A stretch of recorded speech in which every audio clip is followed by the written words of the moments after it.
Welcome to episode 9 of the Colour Theory series. We covered the colour mixing side of colour theory in the first 8 episodes, and for the final 3 episodes we are going to talk about colour schemes, and today we're going to talk about monochromatic and complementary colour schemes. If you've been studying colour theories for a while, you would have heard words like monochromatic, complementary, triad and tetrad colour schemes. What I found while I was learning colour schemes myself was that you can easily understand what they mean, but no one really shows you what all the options are for, say, a 12 colour palette for each combination of colour schemes. And as visual thinkers, it kind of helps us to see all the options so that we can just instinctively choose, I like this one, or I like that colour scheme, I'd like to use this colour scheme for this particular painting.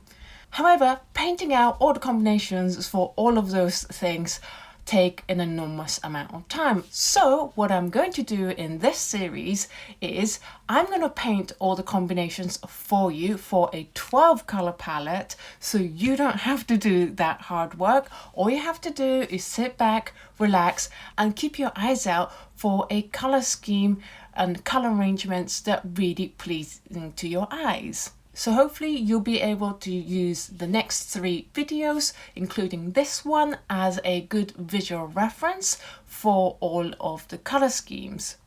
In this video, I'm going to cover monochromatic and complementary, as they're quite simple colour schemes and you can pretty much guess what they're going to look like. In the next episode, I'm going to cover the triads, which are 3 colours, and then the tetrad in the episode after that, which is 4 colours. And those 2 episodes are going to be a lot more interesting with really exciting colour combinations.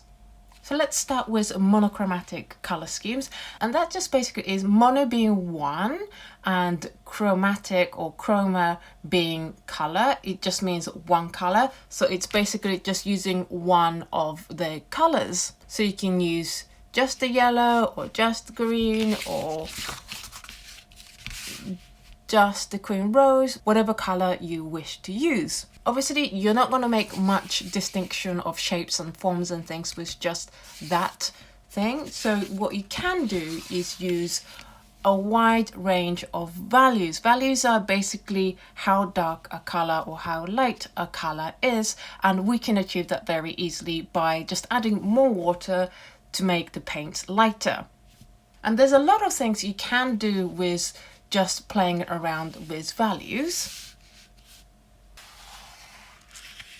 For example, these are just 3 really simple colour layouts that I did for you. You can just start from dark and then work your way out, or you can do the reverse, or you can mix it up, and that's just for a circular painting. You can apply these options for, say, you want to move that over here and make that the focal point, or you want to move that over here to make that the focal point, or just mix it up all over, not just in bands. And I think this is what a lot of people think of when they think of monochromatic painting. It's just about changing values, so going from light to really dark and using that to define your shapes. However, monochromatic doesn't necessarily mean just these colours.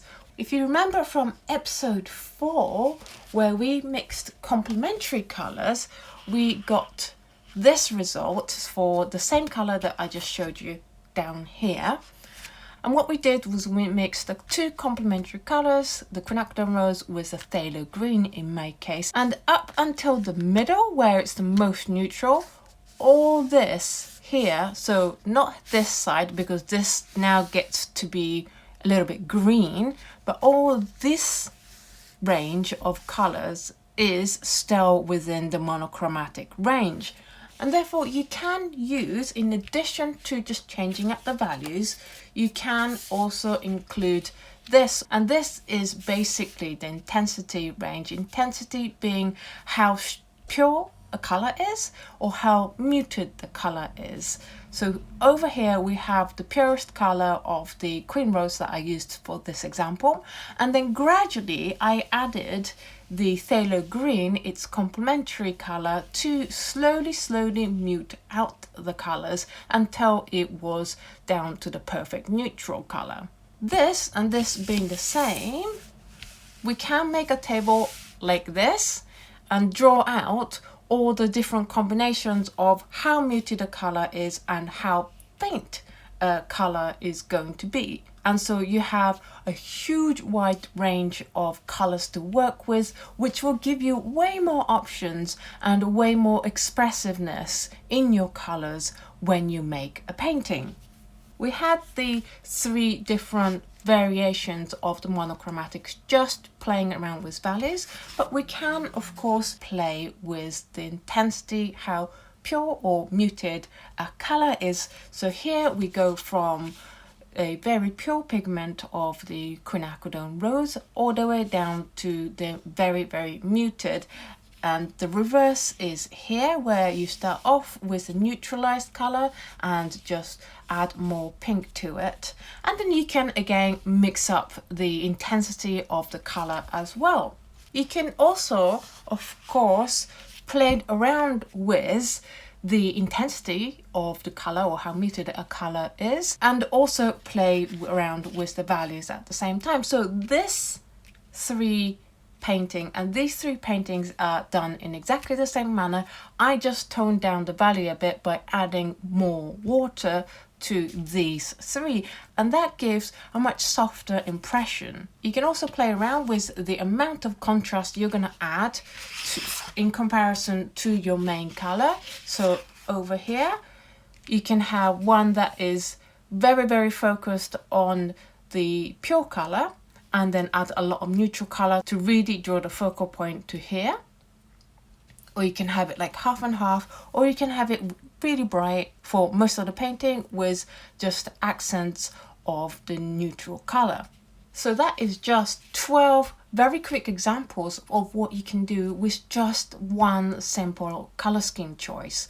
This was just monochromatic, one color, and you can take these variations and add your own spins to it and have it in different layouts and have a lot of fun with it. Now that we know what a monochromatic color scheme is and all the different ways that you can play around with just even one color and one scheme, I'm going to show you 12 simple examples of the color range that you can have for the monochromatic color scheme. For all the examples, I'm going back to my very standard color wheel palette, and if you want to know more about this color wheel palette and what you can do with it and what paints to put in, then I will put a link in the video up there for you to learn all about that. So first of all, we are going to start off with the A wheel up here, and it basically goes from yellow, very light yellow, to a very intense yellow, to a more neutralized color.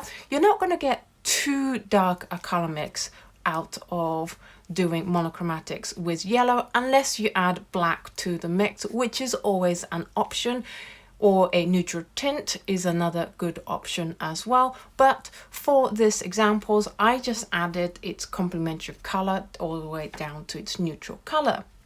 Next one we have is here in the B wheel, and it looks like this, and I will put high-res scans of all of these sheets up on my Patreon website. I will also put a PDF of this template so that if you want to have a go at trying different colors yourself and you want to be able to easily mark what colors you are mixing for the color schemes, then you can download the PDF. It's set to A4 size and you can have a play with it yourself as well. Then we have the C wheel and D wheel. C wheel is here, looks like this, and as the colors get more intense, and from here you're going to get nice dark neutrals starting to happen.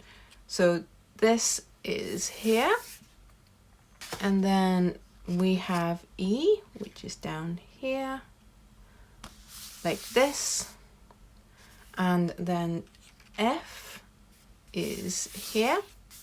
And you're really getting to have nice dark neutrals happening in these two colors. Then we have bracket A neutral, which is here.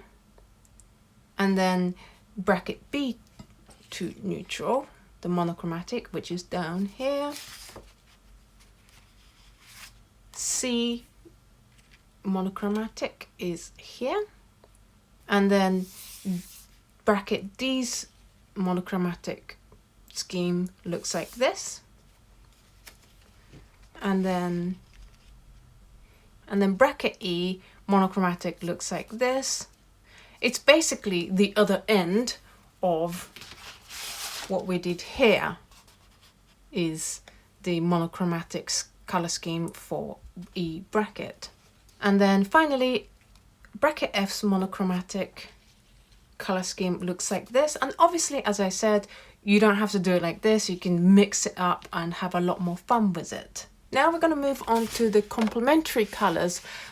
I've done 2 examples for each color combination for the complementary colors, and that is because I've read a lot of people talking about how they were trying to go for the complementary colors, and when they put the colors on the paper they got really muddy results and they didn't know what happened.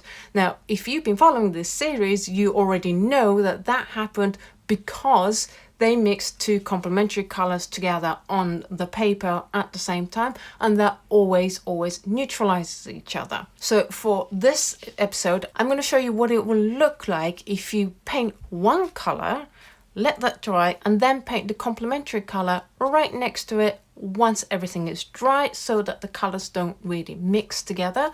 And down here I'm going to show you a wet in wet version where the 2 colors are allowed to mix and therefore create lots of neutral colors. The 2 techniques really does create a complete different look, so I thought it'd be interesting for you guys to see both of them. So here we have this, which is the A all the way down to the A bracket. And next up is these 2 pairs, the B and B bracket. And you can really see the colors mixing and neutralizing each other, which some people call it mud when it happens when they don't want it. But neutral colors are very important as well, because this is really bright and vibrant. But when you look at these 2 colors right next to the muted colors, they look a lot more intense and bright than these 2 does, and that happens because you have this neutral band of colors to offset the more pure colors. And then we have the C pair, which are here, and then the D pair, and then we have these 2 pairs, and then finally the F pair like this. So that's it for this episode. I really hope that being able to see all these different color options that you actually have when you're talking about different color schemes has helped you really target, like, oh, I like this one, oh, I like that one. So if you found a color combination that you really liked, do let me know in the comments down below which color that was, because I would love to know what colors are the most popular color combination. In the next episode, we're going to have a look at the triad color schemes, which is with 3 colors arranged in a triangular form, but we're not going to go just the standard equilateral triangle. We're going to look at different shapes of triangles that you can have in a color scheme, so do look out for that in the next episode. In the meantime, do check out the Patreon page, which is patreon.com/Oto Kano, for all the high-res scans as well as a template for you to do this test yourself. Thank you so much for watching this video. I hope you enjoyed it. If you have, do give it a thumbs up, and I will see you in the next episode. Bye!